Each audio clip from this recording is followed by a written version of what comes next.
नमस्कार, मैं हूं नवजोत रंधावा। नेता बोलकर गोल ना हो जाए, वायदे करके फेल ना हो जाए, इसीलिए जरूरी है कहना वो कहना जो नेता सुनना नहीं चाहते और वो कहना जिसे सुनकर भी नेता सुधरना नहीं चाहते। तो हमने उठाया है नेताओं को सुधारने का बीड़ा। तो नेताओं की आवाज में नेताओं को सुनाएंगे, नेताओं के तरीके से उनको समझाएंगे, ऐसा कुछ करेंगे धमाल जिसे सुनकर नेता भी कहेंगे, कहने भी दो यारो। देश आजादी का अमृत महोत्सव मना रहा है। आजादी के 75 साल बाद देश को नई संसद भी मिलने जा रही है, लेकिन विपक्ष को मिल गया है मौका एक बार फिर से मोदी सरकार का विरोध करने का। भले ही इससे देशवासी सहमत हों या ना हो, एक दो नहीं बल्कि पूरे 19 की 19 पार्टियों ने नए संसद भवन के उद्घाटन समारोह का बॉयकॉट करने का फैसला किया है। चलिए जरा एक एक करके पूछते हैं कि असली मामला क्या है और इसके पीछे की वजह क्या है। सबसे पहले नीतीश कुमार के पास चलते हैं। सुशासन बाबू, विरोध किस बात का? अरे विरोध के लिए कर रहे हैं, हर जगह इन्हीं का नाम रहेगा। राष्ट्रपति से करवाइए ना उद्घाटन, हम कभी विरोध नहीं करेंगे। नमस्कार नवजोत जी, मुझे लगता है कि इन लोगों ने एक बड़ी गहरी साजिश रची है जिसके बारे में देश को पता नहीं है। आपको शायद पता होगा कि इसके अंदर जो सीटें हैं वो काफी ज्यादा बनाई हुई हैं। मुझे डाउट लगता है कहीं विधानसभा को ये दिल्ली की लोकसभा के अंदर मर्ज तो नहीं कर देंगे। मुझे डर लगता है, अंदर से मेरा दिल बैठ जाता है।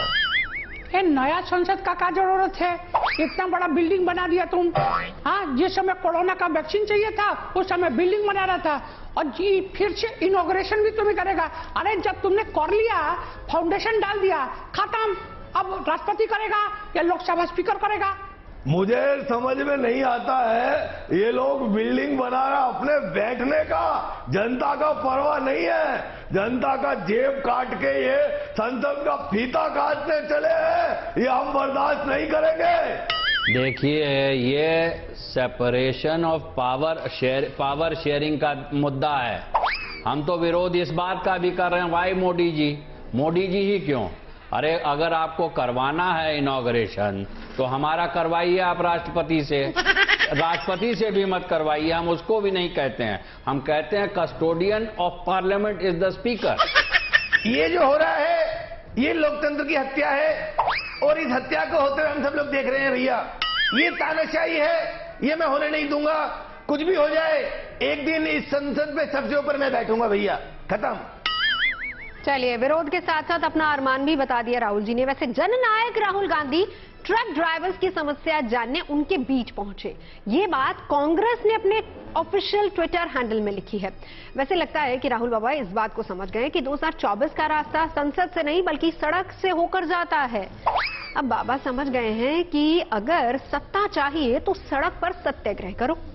भारत जोड़ो यात्रा का वैसे एक अच्छा नतीजा रहा कि कर्नाटक उनको मिल गया है। अब इसी से गदगद है राहुल बाबा। जन संवाद का रास्ता अब उन्होंने शुरू कर दिया है। तो राहुल बाबा, क्या इरादा है? मैं जब ट्रक पे जाता हूं इन लोगों को मुझ पे डाउट होता है, मैं जब पैदल चलता हूं तो ये लोग मुझ पे डाउट करते हैं। मैं आखिर समझ नहीं पा रहा हूं। मैं गरीब आदमी से मिलना चाहता हूं नवजोत जी। ट्रक में बैठकर मैंने 3 चीजें सीखी हैं, 3 चीजें देखी हैं। पहला, एक गरीब आदमी दिन में कितनी बार और कहां खाना खाता है, उसको सस्ता भोजन मिलता है कि नहीं मिलता है। दूसरा, ट्रक में क्या जाता है, गेहूं चावल जाता है, समय पे पहुंचता है कि नहीं पहुंचता। तीसरा जो मुख्य है, GoPro कैमरा कैसे काम करता है। अच्छा, और मैंने वो देखा है।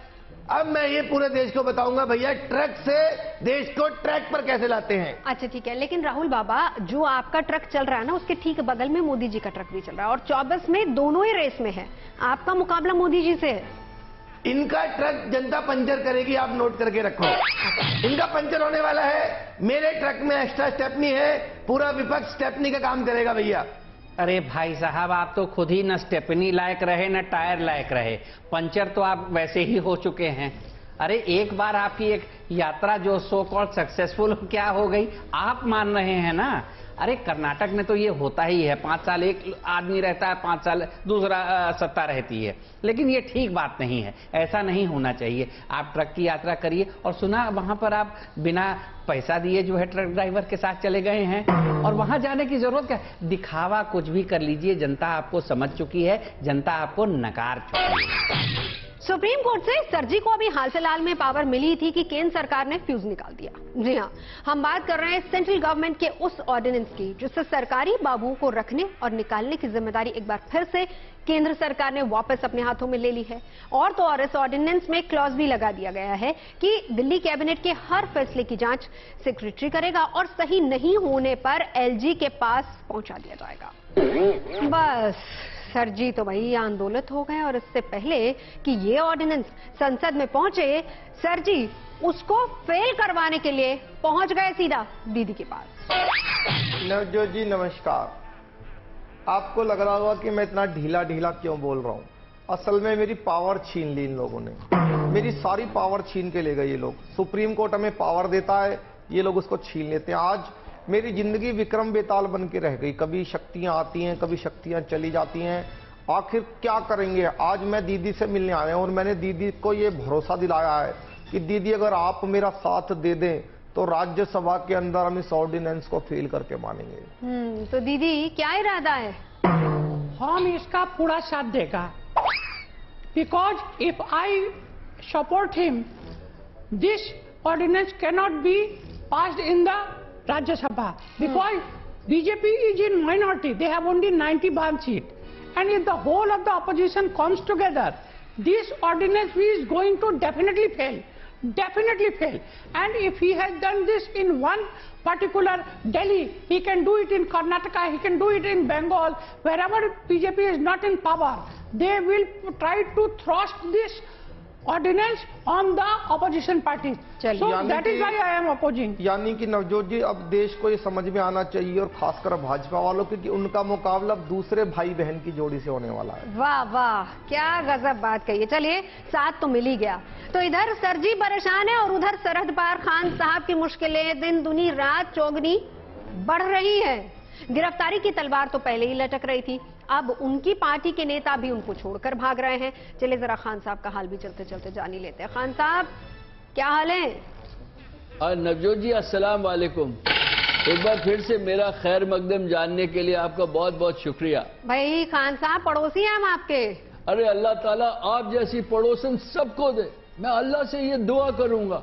लेकिन इस समय मेरी दुआ कबूल नहीं हो रही। मेरे अपने ही मेरा साथ छोड़ के जा रहे हैं और ये लोगों को धमका रहे हैं। अभी तो वो मेरे कत्ल करने की कोशिश कर रहे थे, मेरे साथ वालों को भी इन्होंने धमकाना शुरू कर दिया। देखिए खान साहब, मैं तो बहुत पहले से आपको कहती आ रही हूँ, हमें तो अपनों ने लूटा, गैरों में क्या दम था। आपको ना अपनों ने ही लूट लिया है। ये तो आप तब मेरी बात नहीं समझे। मसला यही है, ये हमारे जो सबसे खासम खास लोग थे जिनको हमने अपने जिगर का टुकड़ा समझा, ये उनके ऊपर केस लाद रहे हैं। अब वो बंदा बेचारा अपनी जान बचाए या हमारी पार्टी का साथ दे, जो जिसमें जरा सा भी डर होगा वो भाग जाएगा। अभी वो फवाद भाग गया। सरजी का हाल भी यहाँ ऐसे ही है खान साहब, बिल्कुल दोनों जगह आग बराबर की लगी हुई है। आपने बिल्कुल ठीक बोला है नवजोत जी। इनके यहाँ से लोग छोड़ छोड़ के जा रहे हैं और हमारे लोगों को छुड़वाया जा रहा है। किसी को जेल में डाल देते हैं, किसी के ऊपर ईडी सीबीआई की रेड डाल देते हैं, कभी उल्टे पुल्टे इल्जाम लगा देते हैं। दोनों की व्यथा एक सी है। इनका देखो, पीएम थे ये देश के लिए, पीएम, आज वेल्डिंग वाला चश्मा लगाना पड़ रहा है इनको। इनकी हालत देखो आप। नहीं, ये मेरा स्टाइल है। और मैं आपको एक चीज और बताना चाहूंगा अरविंद जी, कुछ भी हो जाए आपने घबराना नहीं है, आपने शिद्दत के साथ खड़ा। मैं कहीं साइन ही नहीं करता, मैं नहीं घबराता। मुकद्दस, अपने मुकद्दस के लिए हमेशा लड़ना चाहिए। चलिए दोनों की दुख भरी कहानी। मैं तो नवजोत जी डंके की चोट पे कहता हूं कि अगर मैंने कोई गलती किया तो मनीष को फांसी दे दो। ये दोनों की दुख भरी कहानी अब आपने सुन ली है।